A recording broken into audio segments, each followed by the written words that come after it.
부동산 알라딘의 박만재입니다. 오늘은 24년 3월 27일 수요일입니다. 청년 신혼신생아 가구를 대상으로 매입임대주택 총 4,424가구 입주자를 모집합니다. 이르면 올해 6월부터 입주할 수 있다고 합니다. 국토교통부는 이달 28일부터 전국 14개 시도에서 청년과 신혼신생아 가구를 대상으로 매입임대주택 입주자를 모집한다고 밝혔고, 청년 매입임대주택은 무주택자인 미혼 청년을 대상으로 공급하며 시세의 4,050% 수준의 임대료로 최대 10년간 거주할 수 있습니다. 신혼신생아 매입임대주택은 무주택 신혼부부를 대상으로 하며 시세의 30에서 40% 수준의 신혼신생아 1 유형 1,490가구가 시세의 70에서 80% 수준의 신혼신생아 2 유형 1,212가구로 나누어 공급합니다.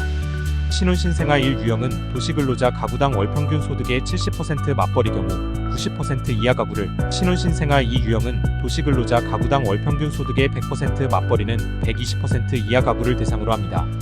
이번 입주자 모집부터는 저출산 극복을 위한 주거지원 방안에 따라 신생아 가구를 1순위 입주자로 모집해 우선 공급합니다.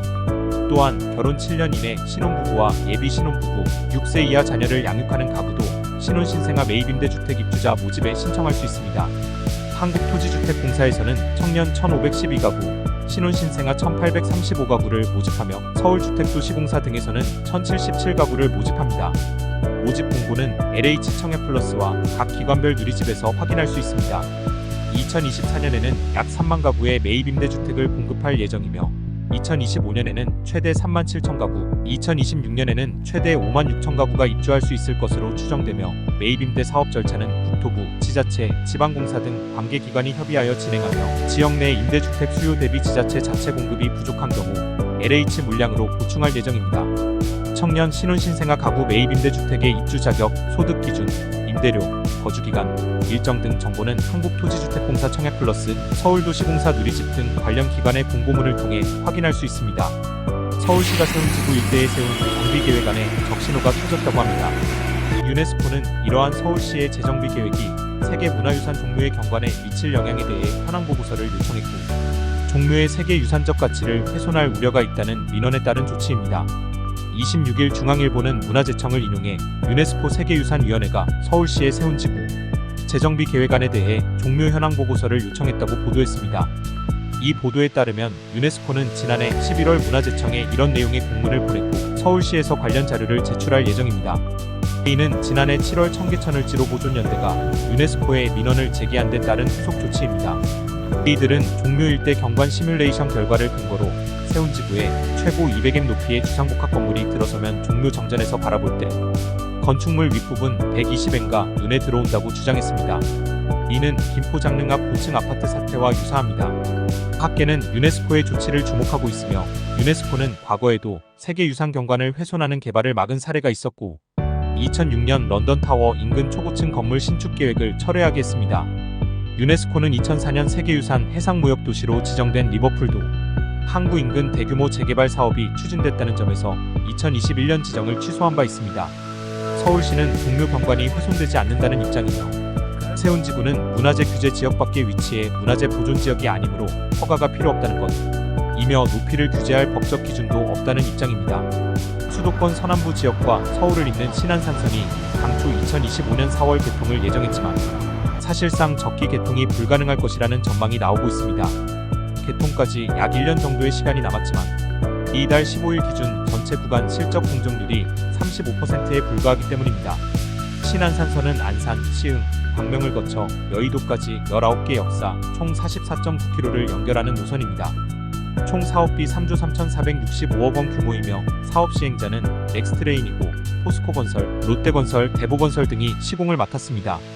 전체 노선이 개통하고 나면 안산에서 여의도까지 약 25분 정도면 닿을 수 있어 서남부 지역 주민들의 기대감이 큽니다.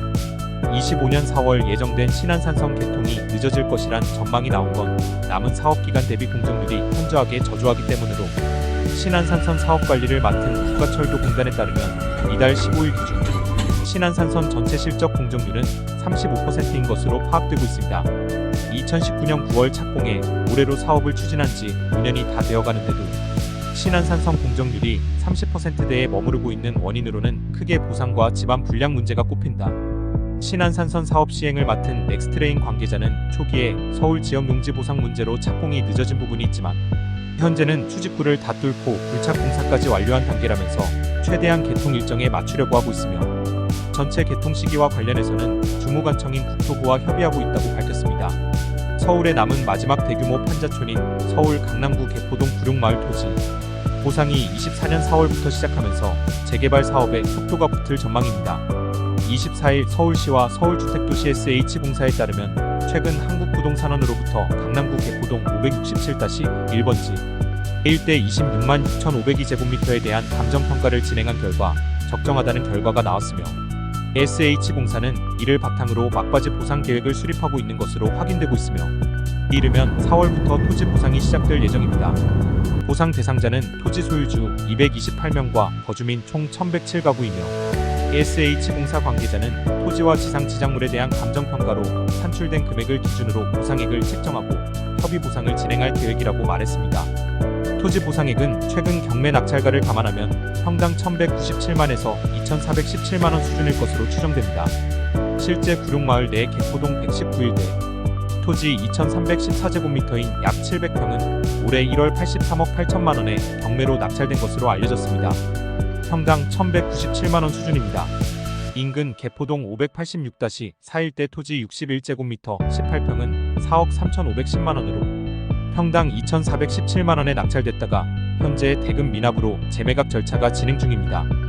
개포동 구룡마을은 1986년 아시안게임과 1988년 서울올림픽을 앞두고 거주지에서 쫓겨난 철거민들이 자리를 잡으면서 조성된 무허가 판자촌이며 최초 계획 수립 이후 12년간 개발과 보상 방식을 두고 주민과 지자체의 갈등이 봉합되지 않아 개발 사업이 표류했고 현재 거주민 총 1,107가구 중 567가구가 이주를 마쳤고 540가구가 아직 살고 있습니다.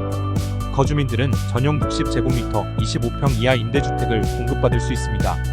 그동안 판자촌 주민들은 임대주택이 아닌 분양권을 달라고 주장했지만 서울시와 SH는 받아들이지 않았고 서울시와 SH는 올 연말까지 이주와 철거를 모두 마치고 내년 착공한다는 목표입니다. 보험만한 협의 보상이 이뤄지지 않을 경우 강제 수용 절차를 밟을 전망입니다. 오늘 영상은 여기까지입니다. 시청해주셔서 감사합니다.